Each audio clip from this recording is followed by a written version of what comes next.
Welcome back to another episode of Harmonious at Lunch, the show that fuels your business success. I'm Brandon Gano, your host and guide through the world of harmonious business growth. Today, we're unlocking powerful strategies with industry experts to help your business thrive. If you're a business owner, entrepreneur, or executive, you are in the right place. Join me and our incredible guests today on the journey to clarity, growth, and success. It is time to revolutionize your approach to business. Let's dive in with another episode of Harmonious at Lunch. Welcome back into some more bite-sized business advice. And today we're talking about balance. It's a hot topic these days, right? We're going to talk about how to live work-life balance, all the things you have to give up to achieve your dreams and forget about your kids, everything that they even exist. You'll see them one day. I think that might be the topic we're talking about, or maybe not. Maybe we're going to disrupt the way you think about work-life balance and how you could still achieve unprecedented business growth. I'm excited for this conversation. I hope you are too. We have a very special guest, Joseph Drolshagen. Welcome to the show. Thank you for being here. Oh, thanks, Brandon. I'm really excited to be here with you and have a good conversation here that can help your audience at least stir up some thinking. That's the whole goal, that we want to make people think after 15 minutes, wherever you are, in your car, at the gym, on the toilet. No judgment. It's just, we want to make you think a little bit differently about something and hopefully make you laugh at the same time. Yeah. So Joseph, this is the common thing these days, right? Work-life balance. Everybody's heard that phrase. Yeah. And what are the trade-offs, right? Like, if I'm going to grow my business, what am I going to give up on? And you have a wildly different take on that. So tell me how you feel about that general concept. Absolutely. I tried following that in my own life, Brandon, for years in corporate America when I was vice president of sales, this and that stuff. And I've traded off a lot of things I can never go back and get, like my only son's first birthday, in the name of building business. And that still bothers me today. You know, and so when I started learning this stuff, after applying that stuff for decades and not doing anything, I finally said, man, this can't be right. You know, and so I leaned into that other side of it, and I've been a student of the works I do today since I was 22, and it started coming together where we're conditioned that, you know, that we have to take massive actions and exhaustive efforts and you know, trade off areas of your life to get what you want, and we buy into that. And, you know, most of those people doing that never achieve what they really want to achieve. So in doing what I've done in the SMT method that we can talk about later, but in everything I've done, it's helping people to like achieve beyond what they thought was possible, and do so while you open up more freedom of time to enjoy your efforts, to enjoy that abundant, you know, that finance and growth and all of that happens at the same time. Yeah, I'm just a huge fan of this conversation because I see all those. You know what? Let me just admit it. I've listened to all these celebrity entrepreneurs back in the day, and I thought that was the only way because they're the loudest voices, unfortunately. And then I saw some of them in person, and I got to meet some of them in person, and not just like a shake your hand meet and greet. Like I've been backstage and actually had casual conversations. These people are miserable. They don't have what they say they have. Their whole outside world on social media is a facade. And they really don't have the business success that they want you to believe that they have, but you keep buying their stuff and clicking on their videos. So this conversation of hustle and grind and do more to get more, it's unproductive. And quite frankly, it's destroying more business owners and entrepreneurs than I think it's helping. So where do you have people start if they're conditioned to believe that is the way? And hopefully, if you've listened to the show for more than the last 5 minutes, you know that we don't believe that here. But for people who have heard that and maybe find themselves in that trap, where do you even begin? The way I begin with every individual organization, CEO, and whoever it is I'm working with, I start with what I call, in the SMT method, developing a dynamic vision. In other words, getting out there, what does it look like out there for the life you want to live? Not the life that people are telling you have to live, and, you know, these supposed million and billionaires and stuff like that, you know, but what is the life you want to live outside of all that? Just from your imagination, from your heart, how do you want to live? How do you want to experience this lifetime? Because we never get to experience one day over again. Once it's gone, it's gone. So how do you, and I start like I said, every individual from that dynamic vision, and then from that vision, we start crossing that pathway from where we are now to where we want to be. but that vision becomes what I call our reality. We look at our life around us, we look at our situation, circumstances, conditions, and we call that our reality. So if we're not getting sales, we got to work harder. We got to put more effort. We got to do more and more and more, which doesn't get us there. It just puts us in a mode of being more beat up, more exhausted, more fatigued until somebody experiences burnout or goes and does something else, And so having that vision, and we get in place with that vision and we start putting that on, it becomes our reality. So the situation, circumstances, and conditions that are popping up are just what it looks like as that vision is unfolding. That's interesting. And I'm curious, I want to hear about the rest of the framework because you'll probably answer this question, but to create a vision is one thing. To then go chase it, obviously another. But I think what I've seen a lot of people do is, I'm not saying you do it this way, but I want to just give you an example and the listeners an example of how I've seen this fail miserably.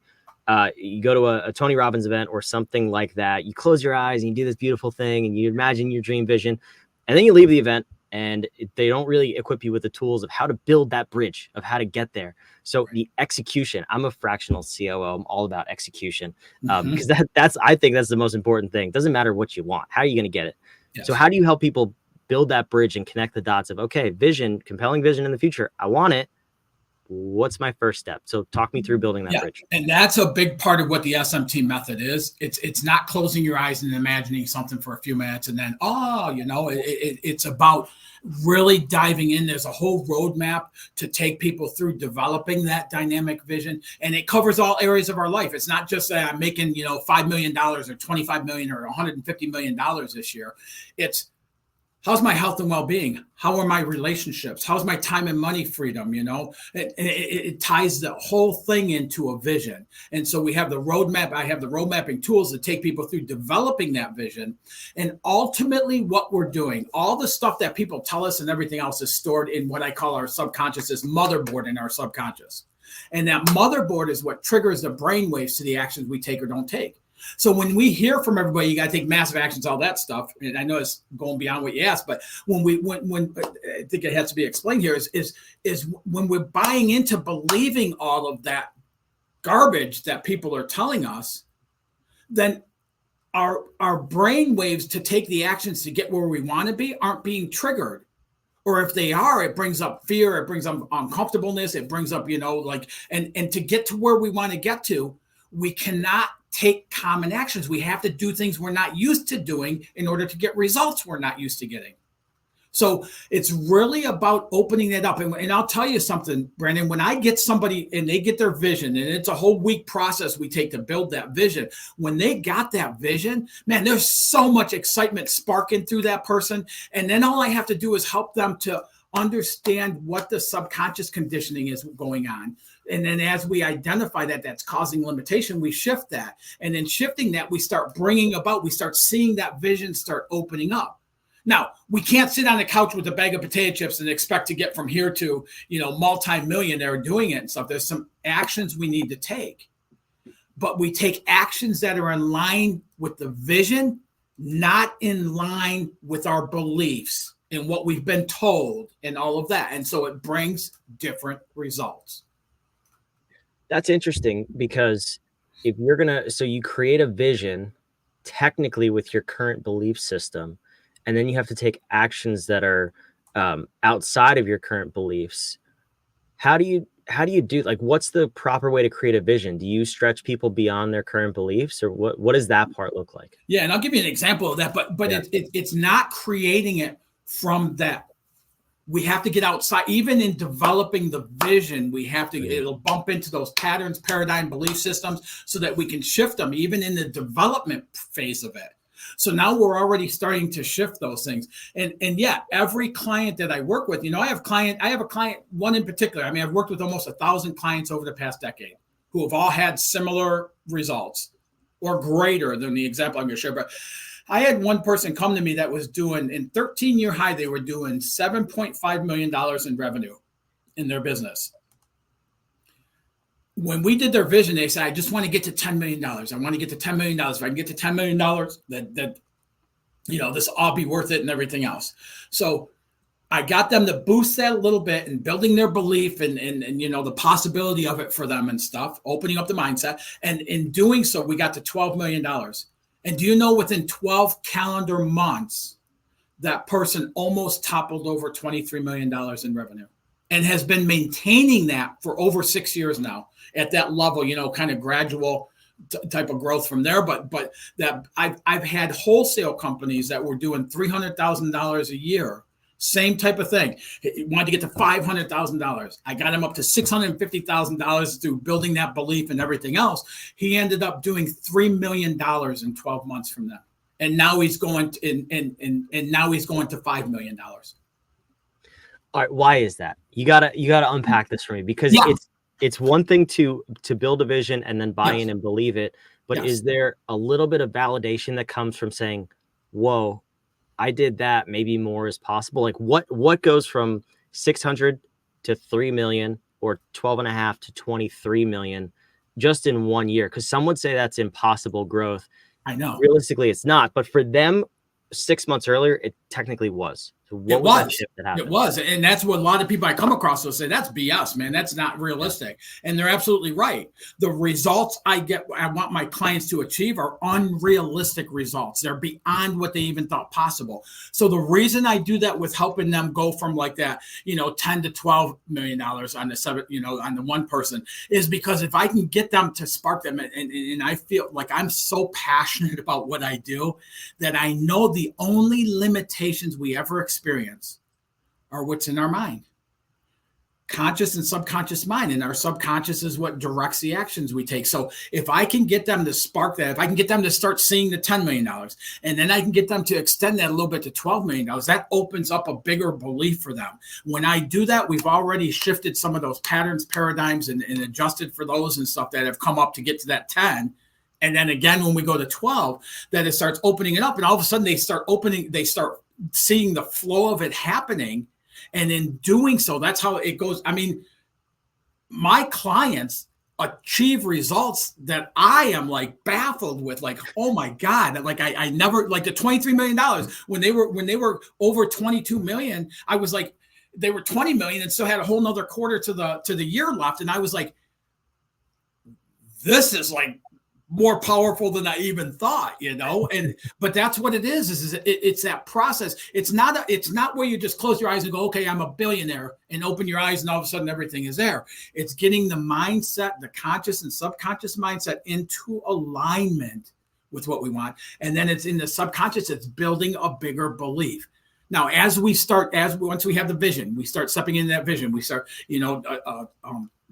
develop systems of accelerating habits, things like that and stuff, and all the other tools that go with it. As we start doing that and seeing some of that open up, even as it's opening up, our belief in our potential is growing. So it's a continuum of a growth in our believing in a bigger potential for ourselves, which leads to the results we experience. Yeah, it feeds on itself, right? It does, yes. Self-fulfilling. That's awesome. So I'm curious though. I don't know if this is secret sauce or not. You can just tell me to shut up. But you said in the beginning when you're working with people, you want to align the future belief with their subconscious, and you want to identify what their subconscious currently believes, and then shift it. Can you give me some examples of what that may look like and how to actually shift your subconscious belief? But like I said, if that is secret sauce, we will. No. I'll share that with you. I mean, a little bit like that. I couldn't say shut up, but that's cool. We'll find another place for that. People have said worse to me. It's okay. No, but like for myself, the way I grew up and stuff like that, when I was in my 20s, if something came easy for me, I thought I didn't work hard enough for it, so I didn't deserve it. And there were so many opportunities that showed up like that I just pushed aside because I didn't deserve it. And that was only in my thinking, in my subconscious of seeing struggle happen my entire upbringing, that placed that belief in me that I would see it that way. So I had to shift that. I had to change that. When I have clients show up and they have actions that they, that will lead them to their vision, but fear, procrastination, all these things come up to block them from taking those actions. And then they start beating themselves up. So they make it even worse and worse and worse as the further they go into it. And what I know is we all want to have a life that we can enjoy, that we're proud to be in, that we have love, and we have finances, and we get to go and do the things we want to do and everything else. And I know every living human being has that desire in them. So I know it's not them not wanting it. So something's got to be blocking it. And that's what that subconscious, and that's what helped me turn my life around.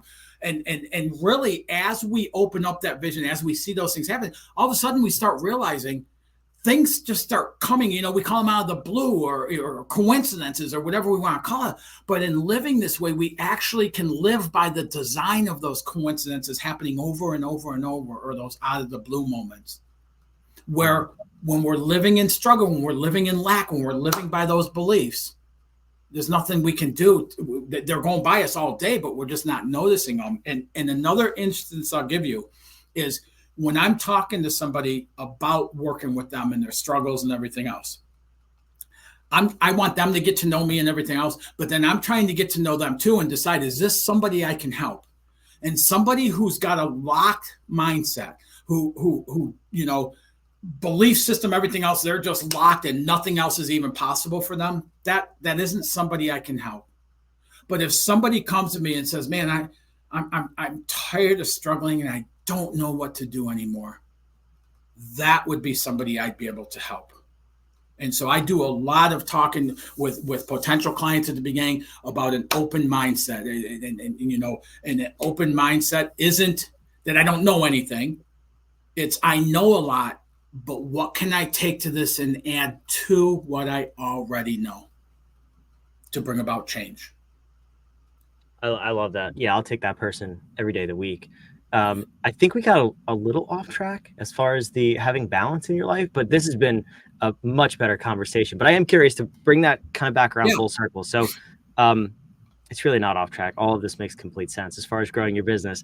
So how do you make sure that, let me preface this by saying, so the audience of this show is 6-7 figure entrepreneurs that, they've grown the business to this point and they've done a phenomenal job, but to get to that next level is going to require a different mindset. And it's really just the shift from business operator to business owner. So how do we continue to grow our business, become the business owner, the CEO, the chairman of the board? Hopefully that's where we really want people to go. But how do you become that person, not sacrifice the things you want to do, grow your business, have the abundance, have the love, all of that? Like, give me the 1 minute version of And I'll tell you the biggest thing with us to do that, Brandon, is we have to identify that subconscious conditioning that's holding it back from us. We have to stop blaming the economy and competition and all these other things. And we have to be able to go in there and adjust that in order to bring about change in the outside arena. Now, one of the things I find with that, like for myself and every client I've worked with, is that some of that conditioning we're not even aware of, that we're running on those programs. We do things so habitually that we don't even recognize that it just feels comfortable. So that's what we do. And what's happening is people will continue to take the comfortable steps and bringing about the results that they're getting, which isn't what they want anyways. Or be willing, that open mind, open your mind, not again, to adding something different, to looking at a new avenue, and find somebody who's able to help you identify that conditioning, but then has the tools to help you shift that, is the only way I know of. It's the only thing that's worked for me after a lot of coaching programs and things like that. And the other thing I would tell people is if you look into this, the SMT method is based on, it's a pathway. And every individual that steps in that pathway has a unique journey based on their conditioning, based on their desires, based on their vision, based on what they want to do. We hear all this stuff about we have your success plan for you, right? And the person doesn't even know who you are, but they have your success plan. So, and I've learned the hard way that that's not really possible for me. And the people that are spouting about that, if you do A, B, and C, you're going to get D. less than 1% of people following that ever achieve the same level as the person who did it, because that person doing it found their pathway, but that's not mine. It's not yours. So really find something that's going to help you lay out your unique pathway. And then once you do that, once you go through that, that pathway will carry you through the rest of your life in anything you do. I love it. Yeah, that's one of the things I'm so passionate about, that because I've fallen for all of them. I'm sure you have too, but I can't stand when people say this is the one size fits all solution, or my journey to 7 figures. Copy my journey to 7 figures. You'll get there in 10 weeks. It's find something that's customized to you. If a plan of growth is not customized to you, it's garbage. Delete the email, get off the phone call, whatever it is. That's my soapbox for this episode. Yeah. I'm sure Joseph agrees. It sounds like he does. So. Fully agree. All right, Joseph, I can't let you go without asking the last and most important question. We believe here at What If that powerful questions get powerful answers. Yes. And for the people I described to you who are listening to this show, if they want to get to that next level in business, if they do have that open mindset, because they're here, so they do. So we know that all of our listeners have that mindset. Yes. What is a powerful question you want them to ask themselves so that they can start the journey and go on to create that life of abundance and true balance where they're not sacrificing anything? Yeah, you're going to put a link up there for people to schedule a call with me, Brandon. And a really powerful question is, what could I lose by having this conversation? Versus, or even better, what could I gain from having this conversation? Because that's really the true question. Yeah, that's a good question. He beat me to it. Coachwithjoey.com. I put the link on the screen. It's down in the show notes wherever you're watching or listening. I appreciate you offering the listeners that call, and hopefully they got a lot of value from this episode. I think they did. I know I did. And thank you so much for being here. Absolutely. This is really, really enjoyable. I love it. So wherever you're watching and listening, first of all, we love having you here. We love putting these episodes out 5 days a week. So make sure you subscribe so you don't miss a single episode, and you keep getting these gold nuggets of episodes like this one. I just put it in the comments below. The episodes, in my opinion, keep getting better every single day. And I don't know how we're going to continue to top them, but I've said that before. So if you want more value like this, just put a thumbs up or something. We'll keep bringing these episodes out. We'll see you on the next episode of Harmonious at Lunch. Thanks for being here.